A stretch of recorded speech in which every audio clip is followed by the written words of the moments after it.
take your order, please? Yeah, can I just get 2 cheeseburgers? Get a large order of onion rings. I'd like a number 7. You like cheese on those sourdoughs? When it comes to meals, who can resist the enticement? And a Whopper with everything on it. Fast food is everywhere. It's cheap, supersized, and fattening. And kids can't seem to get enough, especially after school. Used to be that children raced to playgrounds for physical activity, but today it's TVs, computers, or malls where they hang out. Throw in the fast food, and this is what happens. A nation of overweight kids. This is an epidemic. This is the new plague.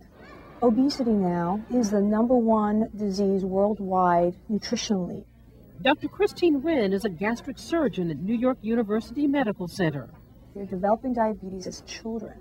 There are children now with asthma, with high blood pressure. There are children with obstructive sleep apnea.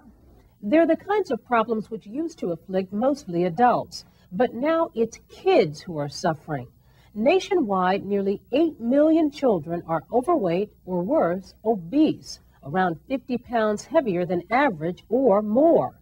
It's a frightening situation which has led their parents and doctors to resort to drastic solutions to get them healthy. 14-year-old Gabby Pazinski and her 16-year-old sister Angie have been obese for years and are desperate to lose weight. My highest weight was about 315 pounds. How about you, Gabby? I think like around 280 somewhere. The sisters say their lives have been miserable because of their startling bodies. Born to overweight parents, they began life as chubby little girls, and the painful teasing started early. Kids would come up to me and be like, well, why are you so fat? Just day-to-day life in school was a nightmare. You just prayed for the bell to ring.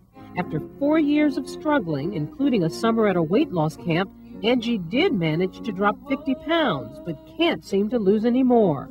But many obese kids, like 16-year-old Melissa Panay, who once weighed nearly 300 pounds, are taking a bolder step. For 6 months, her doctor prescribed Meridia, the adult diet pill.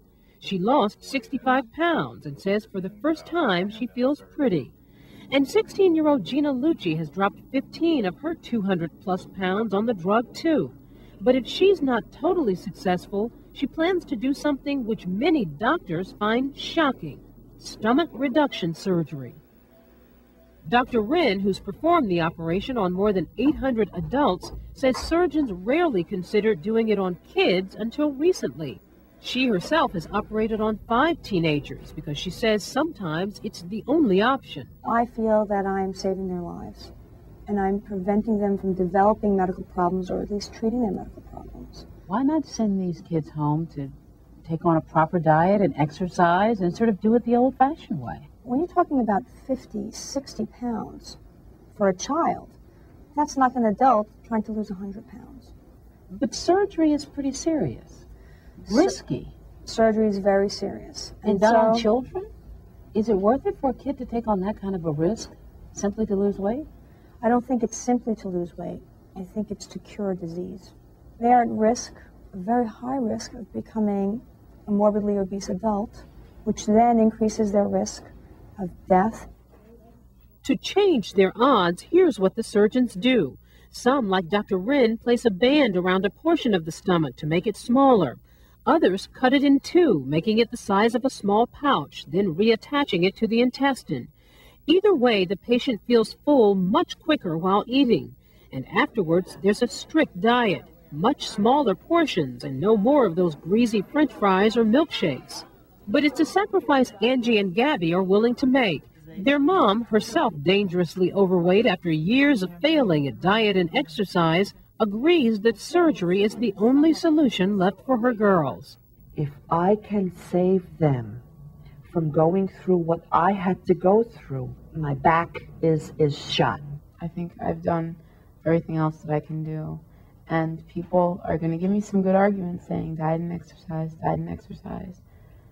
But I just don't want to wait anymore. The sisters admit to being nervous, but with weeks to go before the surgery, they're already dreaming of slimmer bodies. Now, you couldn't fit into these now. But when you lose weight, this is at the top of the list? Yes. Yeah? Finally, the big day. Angie and Gabby head into Pascack Valley Hospital in New Jersey. Remember Melissa Panay, who took Meridia?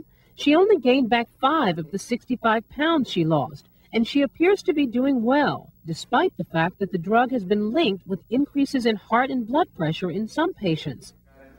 And as for the stomach surgery on kids, there have been 2 deaths reported, but the teenagers we met are all doing fine. Whoa, look at you too. Oh my gosh. Angie has lost 41 pounds already, and her sister Gabby has lost 53 since their surgeries in October. What's been the biggest change for you? Wearing belts. I hate belts. And now I want to get abs. Their success is further evidence for doctors who believe that controversial treatments, even with the risk, are well worth it.